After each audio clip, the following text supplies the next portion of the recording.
Welcome back to another Film Geek video. Today I am ranking all of the movies I reviewed in July 2025. Now this ranking list isn't based off of Rotten Tomatoes, Metacritic, or anything like that. This is just my own personal opinions on the films I reviewed in July. Now if you want to get more in-depth thoughts on these films, you're more than welcome to check out all of my videos. They are posted currently on my channel. Now this is just my personal opinion on these films, so we might have different lists, we might have different feelings, so feel free to leave your list down in the comments below. Let's have a little talk and you can tell me what your favorite movies were in the month of July. But you know what? The month of July was a pretty interesting month anyways, because everything I saw and reviewed in July was horror movies and superhero related. So a lot of fun was had. I saw a lot of really good films, and it made it a little difficult for me to make this list. I basically based it off of the replayability of these films. Like, how often would I watch these movies if I had these on DVD, Blu-ray, what have you, at home? And so that's kind of how I took things into consideration, because the month of July was a pretty good month. And I know that we might have some different opinions on some of these movies, but you can always go back and check out my reviews if you would like to on my channel. But you know what? It is enough of me sitting here jibber-jabbering on. It is time for me to get over to that information superhighway that we like to call the internet, because I need to rank all of the new movies I reviewed in July 2025. Welcome to the internet, everybody. Let's get this party started, shall we? Now, the month of July was crazy because I swear, horror movies, superheroes, that's what we had. Hope and not so much hope. That's kind of how this month went. So let's get this started with our number one film, shall we? Now, if you were watching my channel in the month of July, you probably got a pretty good idea of what my favorite movie might be, because I am a huge fan, and that was Superman. Yeah, I decided to go with Superman as my number one, because in all honesty, guys, I literally cannot wait to sit down and watch this movie again. I have seen it already twice in theaters. I saw it once on a smaller screen and then another one with a big IMAX. I got to go with my dad the second time around, and it was so much fun to be able to go with my dad and have a great time watching this movie. It really took me back to the good old days. I really loved this film. James Gunn, his interpretation of the character was just spot on. I absolutely loved where the film went and where we ended up, and so on and so forth. I'm not really going to go into a lot with this because, in all honesty, I talked about it a lot in my review and how much I absolutely loved this film. And I do believe that a lot of people have really showered this film with a lot of praise. So what am I to do? What am I going to add to that movie, right? But what did I love about this film? Number one, just an absolutely perfect interpretation of the character Superman. Superman is driven by his kindness. He just wants to help everybody. He has this ability to do so, and he just wants to. And it also inspires hope, knowing that there's someone out there that's willing to just put themselves in harm's way just to make sure we're okay. And I loved the fact that this movie brought elements like that into this film. Now, I really do enjoy the movie Man of Steel, don't get me wrong. I really like that one, but I feel like that was more of a different interpretation of Superman, which I did enjoy. I did like Superman as the dark, brooding character, and I thought Zack Snyder did a good job giving us a different, alternate kind of Superman. But this time around, James Gunn went kicking into the classics. And for me personally, I felt like this was more of the Superman that I remembered from my youth. I've been collecting, well, I used to collect comics for a number of years, and I was buying Superman comics back in the 80s and 90s. And the way this movie felt to me was like I walked down to my local corner store, picked up a copy of Superman from off of the rack, opened it up, and read it. I just started. It opened up, I'm in it to win it, and that's exactly how this movie flows. We don't waste time with origin stories and everything like that. We know who Superman is. We just got to get into that story.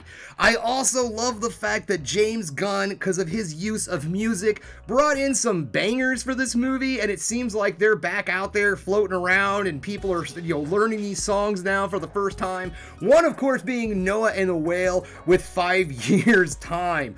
This song fit that scene beautifully, and what's so great is again with James Gunn, he finds songs that work really well with what's going on in the screen, because this is the song that was used during the Mr. Terrific scene where he takes out like an entire encampment of people with his T-spears. Well, anyways, they played the song in 5 years' time by Noah and the Whale, and I love the use of that song. It's actually a very nice little love song, but in that moment, it was one hell of an ass-kicking song. So not only do I get to feel warm and fuzzy by the love song, but I also get to remember that Mr. Terrific took out a bunch of bad guys. And of course, I'm not going to miss out on talking about the Teddy Bears featuring one of my personal favorites, Iggy Pop, Punk Rocker. What a great way to wrap up this film. Here I am watching Superman, sitting there with my dad, and you're gonna close out the movie with that. I'm not gonna necessarily go into the entire scene. I know tons of you have already seen Superman,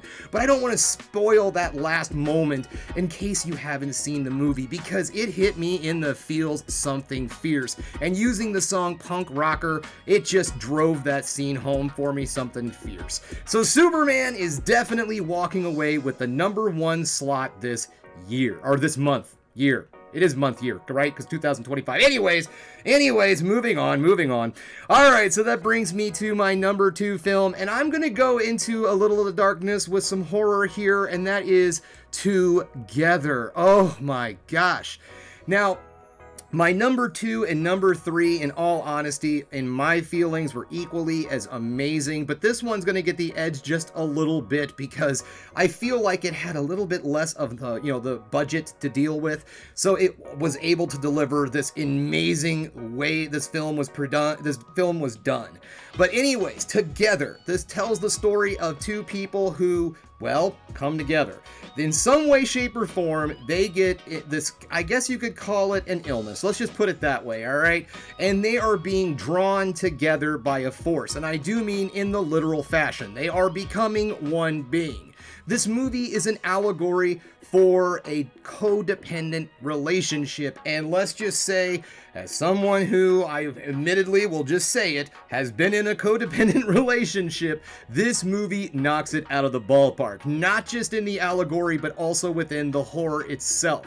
There are some just downright creepy, just downright horrifying moments in this movie, but then it's also backed up with some moments of levity to kind of get you through it, make it a little bit smoother for you. But if you've ever been in a very codependent relationship, this movie is going to really hit home for you. The acting was spectacular, the special effects, while there is some CGI used, there's also practical effects that look amazing, but everything really comes together to make one hell of a solid horror film that's just gonna stick with you for days after you see this movie. So let's lighten the mood a little bit. Let's go into some more of the heroics, all right? And that is with Fantastic Four. Yeah, I'm still working on that. But yeah, I got my Herbie back there still. But yes, the Fantastic Four. This, of course, tells the story of the Fantastic Four, and they're going up against Galactus because Galactus has found out that Reed Richards and Sue Richards' baby is, well, magical. It's a magic baby. It's got super cosmic powers, and Galactus wants those powers. So he sends the Silver Surfer down to Earth and says, hey, Fantastic Four, the Galactus wants that baby. And the Fantastic Four goes, and there you go. There's the movie. I really enjoyed this film. I mean, mostly just the aesthetic of this movie made it amazing. I love the fact they went with that 1960s Jack Kirby Atomic Age look to the film.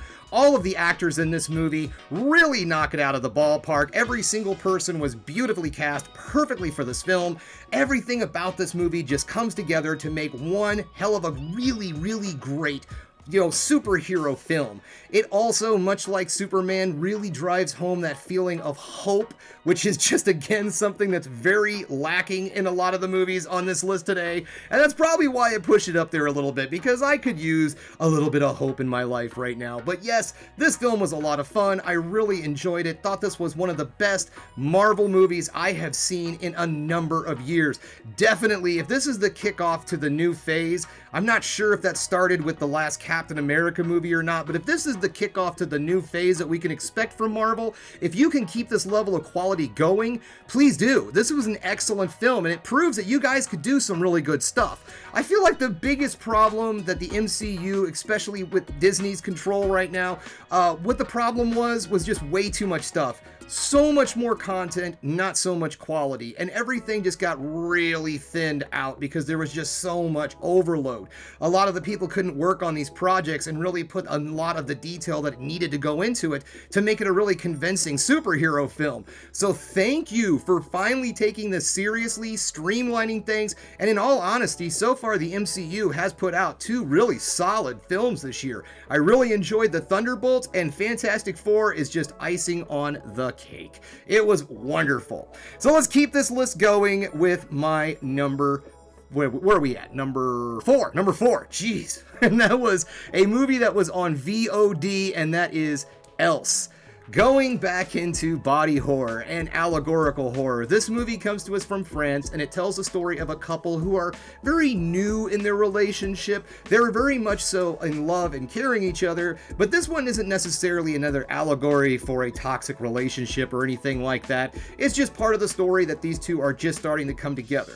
This is another horror film that has the old body horror into it, but this one's a little bit different because in this story, the way the body horror works is that you yourself begin to become part of the environment around you. I felt like this movie had a lot of imagery or a lot of allegory to the pandemic and how we started to feel like we were sinking into our environment, things of that sort. This was a very beautifully done film, which is really strange to say with a body horror, but the way that the body horror was done in this film, it's not necessarily gruesome. In some cases, it's just downright beautiful the way things are handled. I also really love the color palette of this film. I thought the usage of color and everything, as the film progresses, things change. As this disease and all gets worse throughout the world, this pandemic that was going around, the color palette itself shifts to go from a very bright and colorful film when we were telling more of the love story between the two of them, and then once the pandemic starts to go on, everything starts to bleach out and become more black and white in the film. So there was a lot of really cool elements. The horror is on point here. This is more of a slow burn film, and it's also foreign. It comes to us from France. So if you're somebody who doesn't like subtitles, maybe it would be a little bit different or a little bit difficult on you. But this movie can be found on VOD, and what I have to say is if you are a fan of body horror, allegorical horror, and slow burns, this is definitely something you need to check out right now. It's also available for streaming if you're a member of the channel Fandom, I think it's called, Fango. I'll put up something on the screen right now in my editing process that lets you know what streaming service this is on if you're a member. It's an independent film, a really well-made movie. It's just absolutely beautiful what they were able to pull off with the special effects in this film. All right, so let's move on now to number 5, and still staying in the independent film VOD area and horror because, well, we're done with our superhero movies, so we're just in horror from here on out, and that is Don't Log Off. Don't Log Off. Actually, I'm going to take a little drink here. Hold on. Woo! I love doing these videos because I get to just go kind of in free format and just talk, but it also puts a little bit of stress on the larynx. All right, so Don't Log Off is a story that's told during the pandemic. We got 2 of them. What do you know? Anyway, this is a group of friends who are having a Zoom birthday party. And during the Zoom birthday party, one of their friends just vanishes off of the meeting. Just gone. Poof, done. Not there anymore. So using Zoom and all, this group of friends try to solve the mystery of what happened to their friend. Now, obviously, each one of them go over and try to find out what's going on, and then the others stay and watch everything unfold. There's a lot of really cool things that are used in this to keep everything right there on a computer screen. And this is one of those movies that was like missing, where it's, everything told through screens, kind of, but it's more or less like you're just watching your own computer screen while all this is going on. Like you're one of the people that is part of this Zoom meeting. You're one of the friends having a good time for this birthday party. And then the story itself is exactly where this movie shines. It's not necessarily a gory, horrific horror film, but it really drives home the tension and suspense and really gets into your head.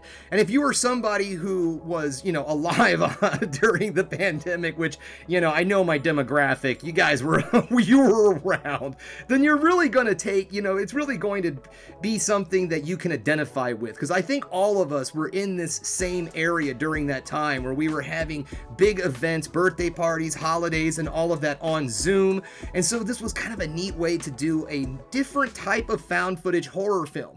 And I really enjoy when a horror film, or just a film in any way, tries to find a different way to tell a subgenre. So in this being a found footage, you know, I like the way that they utilize this as something that could be like a stream or a Zoom meeting or something like that that's recorded, that you just happen to come across on the internet when you're just kind of goofing around trying to find something. I really enjoyed that the way the movie brought that into the subgenre, so it's kind of like a new modern version of the found footage horror. So I thought it was really cool the way it kind of turned the genre on its head and did something a little bit different than just, you know, pieces of film found in a field. Alright, so let's move on to something kicking up the fun, but still staying in the world of horror with Xiam. Now, this is a, oh gosh, what was it? I forget where it comes from. Okay, this is a, I think it was from, oh gosh, I can't remember. I'm so sorry. But this is a martial arts zombie film. This movie takes place in a hospital, and there has been an outbreak of this like rage zombie disease, and this guy is trying to survive the night, save his girlfriend and another kid that happens to be in the hospital. This film is just downright fun, carnage-filled kind of entertainment. That's all this movie is. It is just a, you know, kind of a typical story where it's like, oh no, zombie outbreak, we're stuck in this one place and we have to survive for a set amount of time, blah, blah, blah. And yes, it's kind of tropey in that, but bringing in the martial arts into a zombie film kind of puts it on a different level. And if you're someone who really loves gore, this is definitely going to be a movie for you, because my goodness, the practical effects in this are amazing. There are some CGI effects in this film, but they're also done quite well. I did like the CGI blood in this movie. It was kind of shadowed. It didn't really stand out and be real bright and shiny or anything like that. So they used it pretty good in this film, but all in all, this is just fun. This is popcorn fun that you can have right now on Netflix. So let's move on to yet another streaming horror movie with the film Monster Island. Monster Island is currently on Shudder, and it's kind of a not necessarily a remake of Creature from the Black Lagoon, but it takes a lot of inspiration from that old film. This is a monster movie about two World War II soldiers, one of which is part of the Japanese military and the other is a British POW. They get shipwrecked on this island with some other folk, and wouldn't you know it, there's a monster on this island. There's not really a lot to go into with this film because it is just a complete straightforward survival monster film where you're just trying to survive this creature, so not a lot of story here. But where this movie really shines is its practical effects and its creature design. The monster looks outstanding. The story might be lacking, but the action's on point, the gore is on point, so again, if you're a carnage hound, you are going to absolutely have some fun with this film. But what this movie really is just a nice, decent little at-home streaming horror film that you can sit down and watch, enjoy, and just be done with it. There's not a whole lot going on here, but what there is a whole hell of a lot of fun. Now, let's move on to number 8. Now, this ended up, which is kind of funny, because this movie, I did kind of predict that this film was going to be a little divisive amongst horror fans, and I do believe it's sitting on Rotten Tomatoes at a 20%. But god dang it if I didn't have a good freaking time watching that movie, and it is The Home, starring Pete Davidson and John Glover. Now, I really had fun with this movie. It is not perfection by any means. So this tells the story of a young man who gets himself into a little bit of trouble, and in order to work his community service, he's hired to work at this old folks home to just kind of keep the place up. He's basically a custodial worker, right? So he's there, and then strange, weird crap starts to happen. And I'm not going to go into it too awful much because this is just silly, campy B-movie fun. And that's all it is. I think a lot of people, and maybe it's because of the way the movie kind of presents itself, because it does present present itself as a very serious horror film at the beginning of it, and then it just goes into complete and absolute camp. And I think that's where it lost a lot of people. It all really depends on your ability to accept the reason why the movie goes into complete and total cheesiness, and if you like a lot of gore, if you're going to enjoy the end of this film, because it does build and build and build, and there is a ton of silliness to get there, but this movie erupts into just absolute shiny red blood ooey gooiness to its max. If you are a Carnage hound, you are going to absolutely love the ending of this film. And I don't know if it's going to be coming to Shudder or anything like that. It's still in theaters right now, but I mean, this is definitely a movie for people with certain tastes, okay? It is not going to be something that everybody enjoys. It's very niche. I, for one, love cheesy B-rate horror, and so I had a lot of fun with this movie, but I can definitely see people who have a more serious taste in the horror genre probably aren't going to have a lot here that they enjoy, because no, this is not a horror comedy. The laughs are not intentional. You are 100% laughing at this movie, but what's funny is I truly feel that is how this film was designed. Now, another movie that had a lot of issues, and it was not designed this way, I believe, was my final film on the list, and that is I Know What You Did Last Summer. I am not going to beat this movie to death, because I feel like the internet has already done its job of beating this dead horse into the ground. This movie sucked. I didn't really enjoy a lot from this film. The characters are just bland, boring. There was not a lot here. The story for this film, if you're curious, if you don't know anything about the I Know What You Did Last Summer franchise, this is a sidequel of the original I Know What You Did Last Summer from 1997, and it just kind of continues the story, but it does not go in any direction that any fans of this series were, I think, rooting for. I don't know why they would have. I don't really want to go into and beat this movie up anymore. I mean, if you want to get my thoughts on this one, you can watch my review, but to be perfectly honest, guys, I don't feel like this movie is worth honestly going into and talking about too much in depth.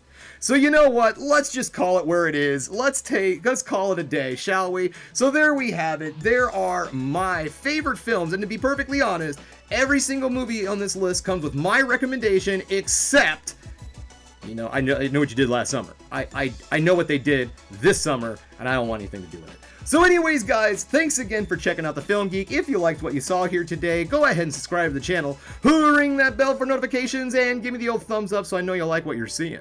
And if there's one more thing you can do, folks, that is keep watching movies. You know I'm gonna.